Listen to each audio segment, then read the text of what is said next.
महाराज जी, इटावा में यादव समाज के कथावाचकों के साथ चोटी काटने के और अभद्रता का मामला इस समय चल रहा है, उसमें आपका क्या कहना है? बहुत सारे पत्रकारों का ये मैसेज आया मुझे, बहुत सारे चैनल से मुझे बुलाया गया, पर मैं जातिगत बातों पर, मैं जातियों में नहीं बंधना चाहता। मैं सनातन कार्य के लिए कार्य कर रहा हूं, मैं सभी सनातनियों को जोड़ना चाहता हूं। रही बात चोटी काटने की, गलत है। किसी के भी साथ दुर्व्यवहार नहीं करना चाहिए। कोई भी किसी भी प्रकार का दुर्व्यवहार करता है वो ठीक नहीं। हम तो इसका प्रचार करते हैं, तिलक रखो और चोटी रखो, कलावा बांधो, कंठी पहनो, इसका हम प्रचार करते हैं। रही बात दूसरी कि जो लोग जातियों के लिए, मैंने तो देखा कि एक गांव में घटना घटी और उसमें बड़े बड़े देश के बड़े नामचीन नेता आकर बयान दे रहे हैं और वो जातियों के विरोध में बयान दे रहे हैं और वो वही काम कर रहे हैं जो अंग्रेजों ने किया था। मैं ये जानना चाहूंगा, अभी आप लोगों ने भी सुना होगा, मथुरा में एक कांड हुआ था। एक टेम्पो वाला पकड़ा गया था और उसने 23 लड़कियों के साथ दुर्व्यवहार किया था। उनकी वीडियो, उनकी पिक्चर्स और उनके सब हैं और वो हट जाति के थे।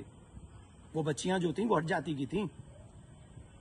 तब कहां चले गए ये सारे मर्द? क्या एक पुरुष का मान सम्मान स्त्री के मान सम्मान से ज्यादा है? हम स्त्री के मान सम्मान के लिए क्यों नहीं खड़े हुए? इसका मतलब ये नहीं मैं कह रहा हूं कि पुरुष का अपमान हो जाए तो हो जाए। अपमान किसी का नहीं होना चाहिए।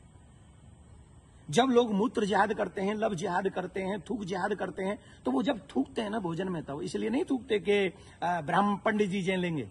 उसमें सब आते हैं, पंडित जी भी आते हैं, यादव जी भी आते हैं, सिंह साहब भी आते हैं, अग्रवाल जी भी आते हैं, चौधरी साहब भी आते हैं, लिमका भी आते हैं, ढिमका भी आते हैं, सब आते हैं। वो सबके लिए थूकते हैं, वो सबके लिए मूतते हैं, वो सबकी बहन बेटियों पे नजर रखते हैं। तब क्यों नहीं बोलते हम और आप सभी? बताइए, मैं जानना चाहता हूं। ये जितने भी लोग आज विवाद कर रहे हैं, ईमानदारी से बताइए, भगवान श्री राम किस लिए आए थे? वो तो क्षत्रिय थे। भगवान श्री कृष्ण किस लिए आए? वो तो यदुवंशी थे ना। किस लिए आए थे? बताइए मुझे, जरा जवाब दीजिए। जो अपनी अपनी जातियों के जो नेता बने बैठे हैं, मैं जानना चाहता हूं आपसे, जितने भी अवतार तुम्हारे सनातन में जिन पुराणों के अनुसार हुए, जिन पुराणों के अनुसार तुम अपने आप को हिंदू लिखते हो,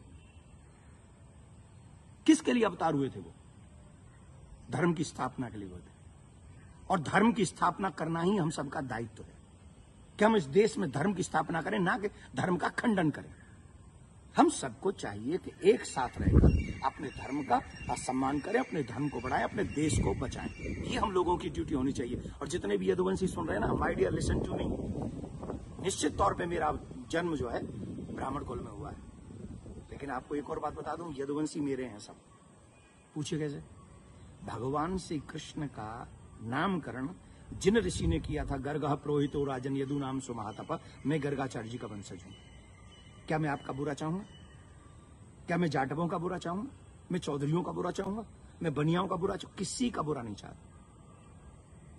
मैं आप सबका भला चाहता हूं और इस देश का भला चाहता हूं। अगर आपको ईमानदारी से अपने इष्ट में निष्ठा है, राम में, कृष्ण में, परशुराम में, हनुमान में, देवी में, देवता में, तो आप शास्त्रों के बताए हुए मार्ग पर चलिए और धर्म का पालन कीजिए और उन विधर्मियों से लड़ने के लिए तैयार हो जाइए जो हमारे देश में जाति का जहर घोलकर, कई बड़े बड़े नेता हैं, जाति के नाम पे कूद पड़े, बस चुनाव की सभाओं में बोल रहे हैं, चुनाव की एक कथा, अरे तुम्हारे इस नाम पे वोट लोगे?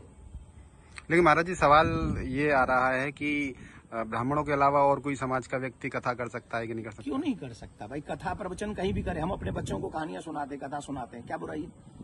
हर एक जाति के व्यक्ति, मम्मी पापा, दादी दादा, नानी नाना तो अपनी ही जाति के होंगे ना। कहानी सुनाए, कथा सुनाए, कोई बुराई नहीं है। लेकिन व्यासपीठ पर बैठ के सप्ताह करना, देखिए उसकी विधा, हम शास्त्रों की बात करेंगे।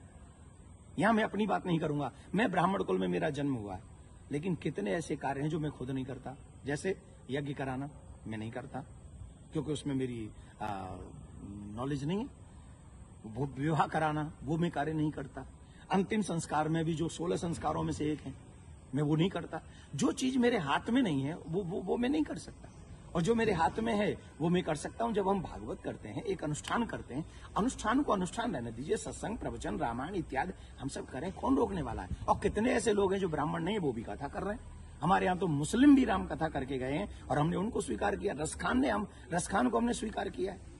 रसखान के पद हम लोग गाते हैं। तो इसमें जाति के चक्कर मत पड़िए, जाति बंधन मत फैलाइए। मैं हाथ जोड़ के प्रार्थना करता हूं, आइए हम सब एक हों, सनातन देश और धर्म और आने वाली पीढ़ी को बचाएं। यही हमारा दायित्व है। जय श्री राम। लेकिन महाराज जी एक सवाल और कि उनपे आरोप लग रहा है कि छेड़छाड़ की उस घटना में शामिल पाई गई। देखिए, न तो ये काम देवकी नंदन का है और न काम ये अखिलेश जी का और तेज प्रताप जी का है। जो चीजें हुई हैं, अब कह रहे हैं कि 2 आधार कार्ड मिले हैं, कोई कह रहा है उनको छेड़खानी हुई है, जो कोई कह रहा है उनकी चोटी काटी, उनका अपमान किया गया। तो इसके लिए संविधान है, इसके लिए प्रशासन है, हमें बांटना नहीं है।